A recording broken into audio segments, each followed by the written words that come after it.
Hallo, heute sind wir im Tierpark und Fossilium Bochum.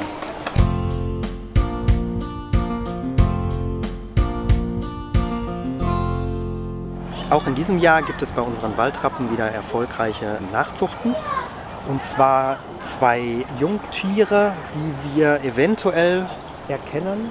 Im Prinzip im Bild so 1, 2, 3, der dritte, der jetzt gerade auch den Schnabel aufgesperrt hat. Das ist ein Jungvogel von diesem Jahr.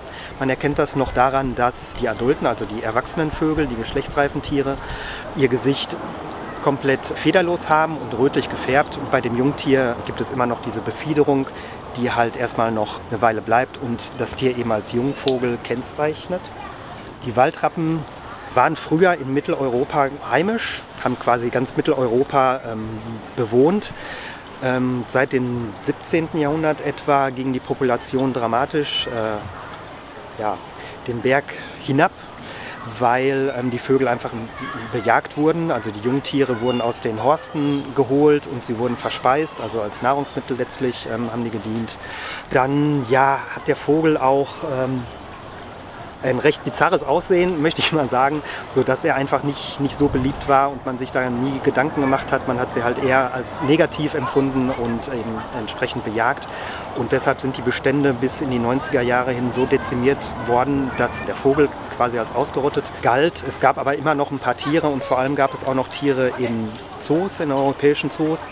Und an sich ist die Nachzucht relativ einfach. Die Tiere sind gut in menschlicher Obhut nachzuziehen. Das ist nicht das Problem. Das Problem, was der Waldrapp hat, ist, dass er eigentlich ein Zugvogel ist und im Sommer oder im Frühling quasi zum Beispiel in Deutschland, in Österreich heimisch ist und dort brütet. Also das Brutgebiet liegt bei uns hier. Und zum Winter hin, wenn hier bei uns die Nahrung knapp wird, es werden nämlich hauptsächlich gefressen Insekten, Schnecken, kleinere Reptilien. Ich kann gleich noch mal was zum Schnabel sagen und zum Nahrungserwerb. Aber auf jeden Fall, diese Futtergrundlage oder die Nahrungsgrundlage gibt es halt hier im Winter nicht. Und deshalb ist der Vogel gezwungen, über die Alpen hin in Richtung zum Beispiel Toskana, also Italien, Mittelmeerbereich, da wo man den Winter auch als Mensch gut verbringen möchte, im Warmen. Das wären dann halt die Winter- oder die Überwinterungsquartiere. Und es ist nicht genetisch veranlagt beim Waldrapp, dass er den Zug oder den Flug über die Alpen in seinem Kopf trägt und weiß, wo er hin muss, sondern es wird über die Eltern an die Jungtiere weiter vererbt oder es wird erlernt. Sodass also, wenn Mutter und Papa Waldrapp ihr Jungtier erfolgreich aufgezogen haben, käme dann im Herbst irgendwann die Phase, wo man sich dann zusammen aufmacht als große Kolonie und fliegt rüber in die Überwinterungsgebiete im Mittelmeerbereich. Und deshalb war es schwierig, den Waldrapp wieder anzusiedeln, weil man nicht einfach Tiere in die Natur entlassen konnte, sondern man musste halt diesen Schritt gehen, man musste den Tieren zeigen, wo kann ich meinen Winter verbringen. Und da haben sich halt unterschiedliche Projekte herausgebildet, die sich damit mit der Problematik und mit der Wiederansiedlung beschäftigen. Ein Projekt ist zum Beispiel das Team Waldrapp. Es gibt auch EU-geförderte Projekte. Und die Herangehensweise an diese Wiederansiedlung ist quasi, dass Jungtiere von Ziehmüttern, also von Menschen, aufgezogen werden. Die werden geprägt auf den Menschen, aber nicht so stark, dass sie andere Waldrappe nicht mehr als Geschlechtspartner quasi annehmen würden. Und dann fliegt man mit einem Ultraleichtflieger von dem eigentlichen Brutgebiet, also von Deutschland oder Österreich zum Beispiel, fliegt man mit dem Ultraleichtflieger und den Nachzuchten, die man in einem Jahr halt herangezogen hat und auf diesen Ultraleichtflieger geprägt hat, fliegt man dann schrittweise über die Alpen oder um die Alpen herum bis in das Überwinterungsgebiet.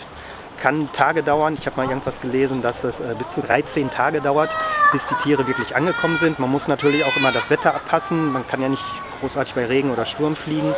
Mittlerweile gehen die Zahlen wieder hoch. Wir hatten so etwas um 190 Tiere irgendwann in den 90ern. Dann wurden diese Projekte zur Wiederansiedlung gestartet und mittlerweile sind wir, ich glaube im letzten Jahr oder im vorletzten Jahr sind wir bei etwa 560 Tieren, die den Flug kennenlernen, also die wirklich gezielt vom Brutgebiet in das Überwinterungsgebiet und wieder zurück. Also Das Projekt hat auf jeden Fall Fuß gefasst und es funktioniert und es ist wirklich ein sehr schönes Beispiel für Artenschutz und wie sich Zoos dafür einsetzen, dass Tiere erhalten bleiben. Das natürliche Habitat des Waldrapps sind zum Beispiel Auenlandschaften, also feuchte Waldgebiete. Es sind mittlerweile auch Weiden, wo die Tiere leben können und Futter finden. Es können aber auch trockene Regionen, Steppenregionen zum Beispiel sein. Und der Schnabel, wenn man sich den Waldrappschnabel anschaut, das ist ein typischer Ibisvogel. Ibis haben alle so einen relativ langen Schnabel, der leicht gebogen ist und der hauptsächlich halt zum Stochern in Substrat, sei es zwischen Felsen, zwischen Blättern, irgendwo im Gebüsch, um halt Insekten, kleinere Wirbellose aufzunehmen. Und deshalb ist dieser Schnabel ein wunderbares Werkzeug, um so in enge Spalten sein Futter zu erwerben. Gelegentlich auch in Bächen kann man mal einen Fisch oder einen Krebs erhaschen. Innerhalb des Projekts werden die Vögel, die nachgezogen werden, einfach zur besseren Kontrolle besendert. Das heißt, sie kriegen so kleine GPS-Sender auf das Gefieder geklebt oder an den Vogel befestigt, sodass der auf jeden Fall nicht den Vogel behindert.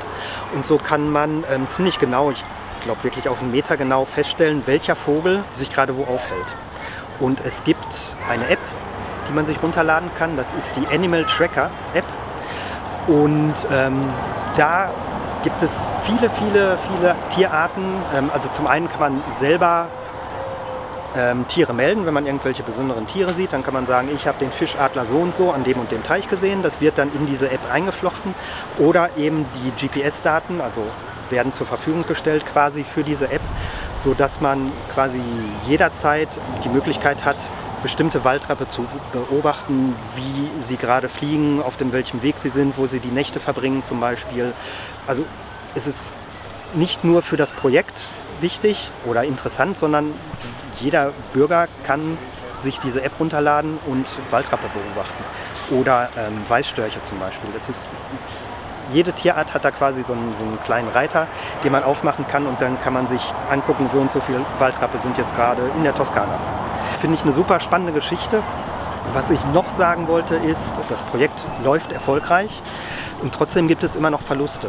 Also die meisten Verluste passieren natürlich auf dem Flug, wenn die Tiere Richtung Winterquartier oder wieder zu den Brutgebieten zurückfliegen. Das ist einerseits leider zu 30% etwa ist es der illegale Abschuss. Also in Italien werden Waldrappe noch genauso wie andere Singvögel entweder abgeschossen oder halt gefangen und getötet. Alles höchst illegal.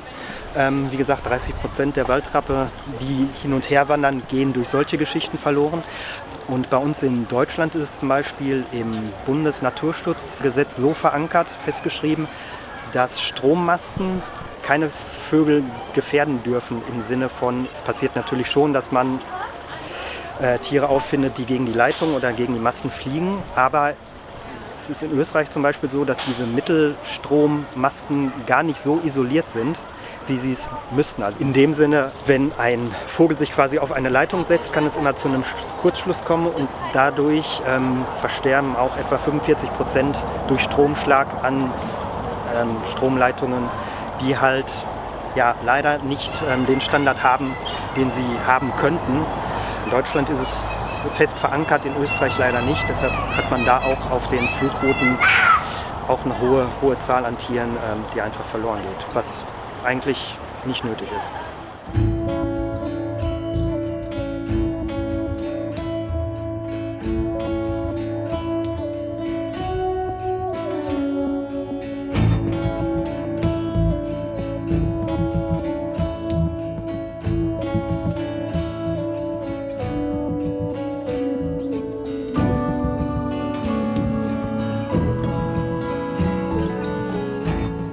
Schreibt jetzt eure Fragen in die Kommentare und vergesst nicht dem Video einen Daumen nach oben zu geben.